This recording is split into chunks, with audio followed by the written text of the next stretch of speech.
Узапараткан айдын маанилүү окуяларын жана негизги иш-чараларын чагылдырган аскер ТВ берүүсү сиздер менен мен Асек Садырова, саламатсыздарбы.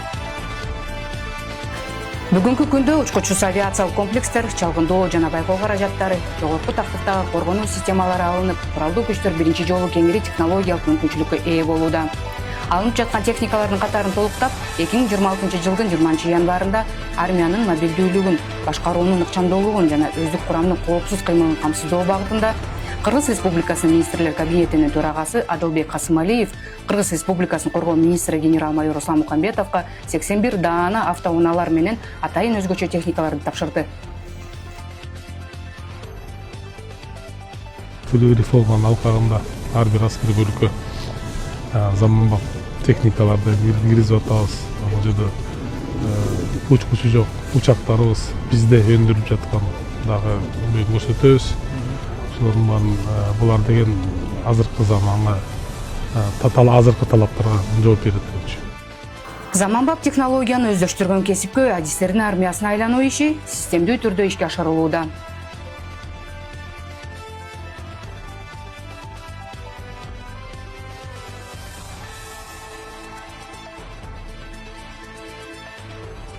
жылдын 22-январында Кыргыз Республикасынын куралдуу күчтөрүнүн көчүрмөн даярдоо борборунда өздүк курамдын арасында укук бузууларды жана суицидтерди алдын алуу темасында ведомстволор аралык тегерек стол өткөрүлдү. Иш-чара Кыргыз Республикасынын куралдуу күчтөрүнүн генералдык штабынын башчысы, коргоо министринин биринчи орун басары полковник Тарел Отонбаевдин жетекчилиги алдында өтүп, ага коргоо министрлигинин, УКМКнын чек ара кызматынын, Ички иштер министрлигинин ички аскерлеринин, жаза аткаруу мамлекеттик кызматынын, агартуу, илим, жогорку билим берүү жана инновациялар министрлигинин, маданият, маалымат жана жаштар саясаты министрлигинин, аскер прокуратурасынын, УКМКнын ички коопсуздук башкы башкармалыгынын, республикалык жоокерлер энелери комитетинин, Кыргызстан мусулмандардын дин башкармалыгынын, ошондой эле Кыргыз улуттук университетинин, Бишкек мамлекеттик университетинин, Кыргыз Россия славян университетинин профессордук окутуучулук курамынын жана бир катар коомдук уюмдарынын өкүлдөрү катышты.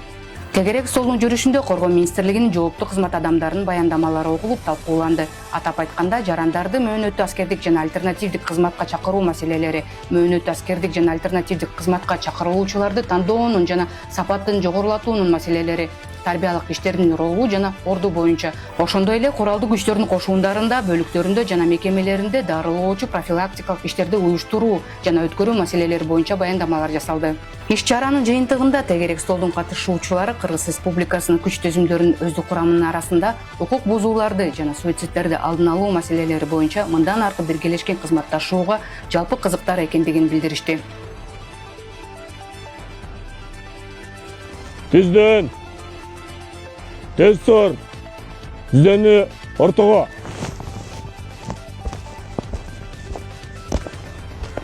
Саламатсыңарбы, жолдоштор?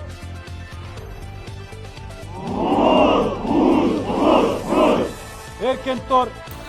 Коргоо министрлигине караштуу Скорпион атайын багыттагы бригадасы куралдуу күчтөрдө жүргүзүлүп жаткан соңку заманбап реформалардын жандуу мисалы. Бул бөлүк бүгүн жогорку даярдыктагы көп функционалдуу жана технологиялык мүмкүнчүлүктөрү кең аскердик түзүм катары өнүгүп жатат.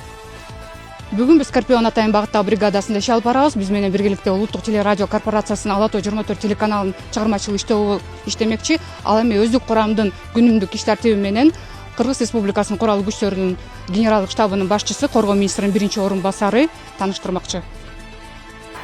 Чалгындоо, көзөмөл, сокку уруучу жана байланыштык тапшырмаларды аткаруу үчүн бул бөлүктө учкучсуз аппараттарды колдонуу өзүнчө багыт катары калыптанган. Алардын алды практикалык сыноодон дагы ийгиликтүү өтүштү.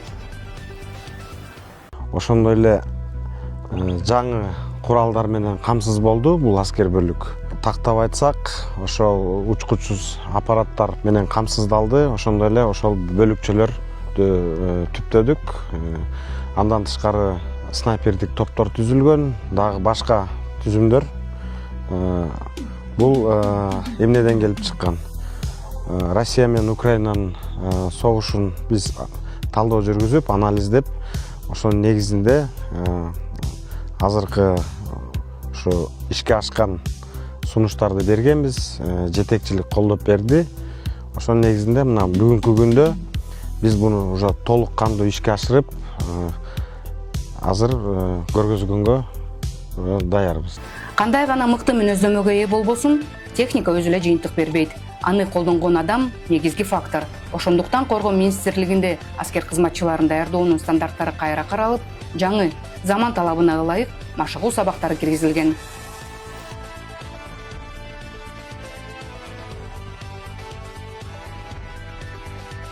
Бишкек гарнизонунун аскердик патрулю бул шаар аймагында жана гарнизонго тиешелүү объекттерде аскердик тартипти, коопсуздукту жана мыйзамдуулукту камсыз кылуучу кызмат.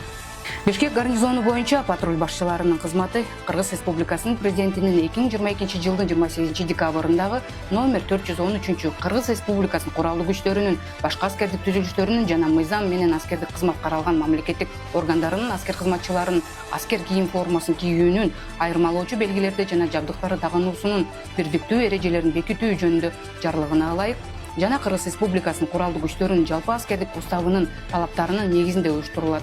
Бишкек гарнизону боюнча патруль башчыларынын кызмат өтөөсүн уюштуруу максатында гарнизондун кошундарынан күн сайын 2 офицер патруль башчылары катары тартылат.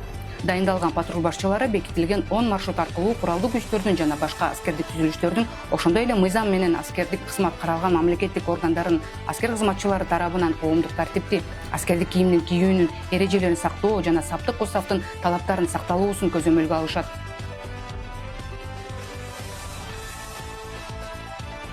2026 жылдын 27 январында Бишкек шаарындагы Дайыр Асанов атындагы Жеңиш паркында Ленинград блокадачыларынын мемориалдык комплексинде Ленинград шаарынын фашисттик блокададан толук бошотулушунун 82 жылдыгына арналган митинг реквием болуп өттү. Иш-чарага курман болгондорду эскерип, блокада учурундагы Ленинград шаарынын тургундарынын жана коргоочуларынын эрдигине таазим кылуу үчүн мамлекеттик бийлик жана жергиликтүү өз алынча башкаруу органдарынын өкүлдөрү, Кыргыз Республикасынын Коргоо министрлигинин өкүлдөрү, дипломатиялык корпус, коомдук уюмдар, куралдуу күчтөрдүн ардагерлери, Ленинград блокадачылары, Кыргыз улуттук аскер лицейинин мураскерлери катышты. Иш-чаранын жүрүшүндө катышуучулар курман болгондордун элесин 1 мүнөт унчукпай туруу менен эскеришти. Бүгүн биз Ленинграддын коргоочуларын жана тургундарын эскерүү, алардын өлбөс баатырдыгына урмат көрсөтүү үчүн чогулуп турабыз. Бул жылы Ленинграддын фашисттик блокададан толук бошотулганына 82 жыл толууда. 900 күнгө созулган блокада учурунда шаар ачарчылыкта суукка жана тынымсыз аткылоолорго баш ийген эмес.